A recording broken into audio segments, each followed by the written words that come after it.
আজকে আমাদের রেসিপি পনির মশলা। স্বাদে আর গন্ধে অতুলনীয় ধাবা স্টাইলে পনির মশলা বানানোর সহজ রেসিপি নিয়ে হাজির হয়েছি।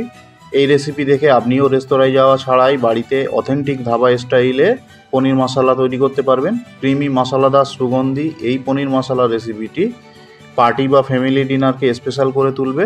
তাহলে আসুন আমরা পনির মশলার ভিডিওটি আপনাদের সামনে পরিবেশন করি। এখন আমরা বাজার থেকে টাটকা পনির নিয়ে এসেছিলাম। পনিরগুলো আমরা এইরকম শেপ দিয়ে পিস করে নেব। পনিরগুলো একটু সাবধানে পিস করে নেব আমরা, যাতে ভেঙে না যায়। তো এখন আমাদের পনিরগুলো পিস করা হয়ে গেছে। আমরা দুটি পেঁয়াজ নিয়েছি। পেঁয়াজগুলি আমরা এরকম স্লাইস করে কেটে নেব।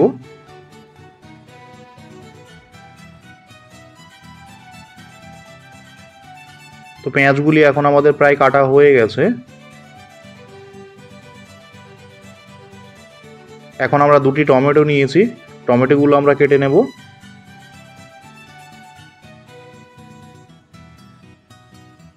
তো টমেটোগুলি এইভাবেই আমরা কেটে নেব।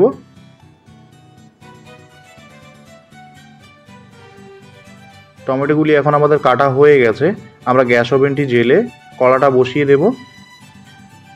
বসিয়ে দেওয়ার পরে আমরা কড়াতে দিয়ে দেব রিফাইন তেল ও 1 চা চামচ হলুদ গুঁড়ো।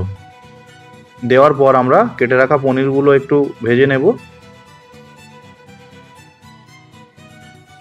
আমরা এগুলোকে একটু সাবধানে নাড়াচাড়া করব যাতে ভেঙে না যায়।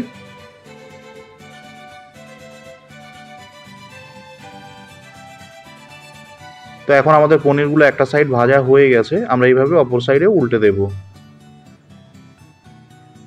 তো পনিরগুলো আমাদের এখন ভাজা কমপ্লিট হয়ে গেছে। আমরা এখন পনিরগুলো একটা পাত্রে তুলে নেব।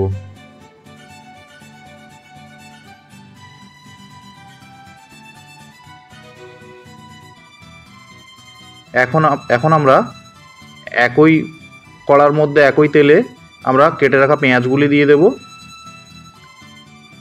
পেঁয়াজগুলি আমরা একটু লাল করে ভেজে নেব। ভেজে নেওয়ার পরে আমরা পেঁয়াজগুলি একটা পাত্রে তুলে নেব। তো পেঁয়াজগুলি আমাদের পাত্রে তোলা হয়ে গেছে। আমরা আবার আদা ও রসুন সেম একই প্রসেসে আমরা একটু ভেজে নেব।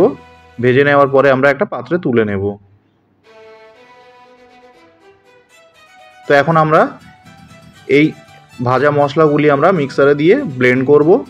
তো আমরা মিক্সারে দিয়ে দিলাম ভেজে রাখা পেঁয়াজগুলো ও আদা রসুন। তো এখন আমরা এগুলিকে ব্লেন্ড করে নেব। তো আমাদের ব্লেন্ড করা হয়ে গেছে। এখন আমরা কেটে রাখা টমেটোগুলো ব্লেন্ড করে নেব। তো এগুলি আমাদের ব্লেন্ড করা হয়ে গেছে। এখন আমরা কড়াটা আবার বসিয়ে দিয়ে আমরা পরিমাণ মতো রিফাইন তেল দিয়ে দিলাম। দেওয়ার পর আমরা এলাচ, দারচিনি, তেজপাতা ও একটু জিরা দিয়ে দিয়েছি। তারপরে আমরা টমেটো অ্যাড করে দিলাম।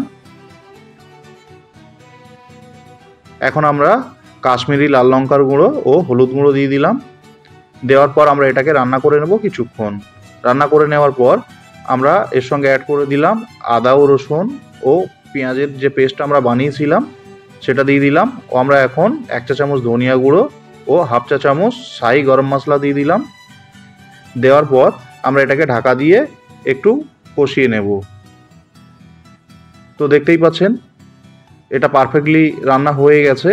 এর থেকে পরিমাণ মতো তেল ছেড়ে দিয়েছে। আমরা এখন এর সঙ্গে অ্যাড করে দেব জল। এখন আমরা 1 চা চামচ লবণ দিয়ে দিয়েছি স্বাদ মতো। দেওয়ার পর আমরা এটাকে ফুটিয়ে নেব।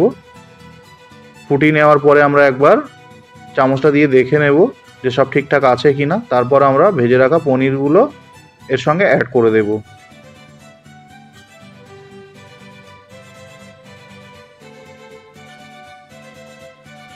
তো এখন আমরা এর সঙ্গে অ্যাড করে দিলাম দুটি কাঁচা লঙ্কা ও একটু ঝর্ণা গাওয়া ঘি। আমরা এটাকে 5 থেকে 7 মিনিট আমরা রান্না করে নেব। তো আমাদের এখন পনির মশলা রেডি। তো আপনাদেরকে আমরা দেখাবো পরিবেশন করে আমাদের পনির মশলাটা কেমন হয়েছে। অবশ্যই কমেন্ট করে জানাবেন। যারা আমাদের চ্যানেলে নতুন আছেন তারা চ্যানেলটিকে সাবস্ক্রাইব করে নেবেন এবং আমাদের রান্না কেমন হয়েছে কমেন্ট করতে ভুলবেন না। তো বন্ধুরা, আমাদের আজকের ভিডিও এই পর্যন্ত। দেখা হবে পরের ভিডিওতে আরও নতুন রেসিপি নিয়ে।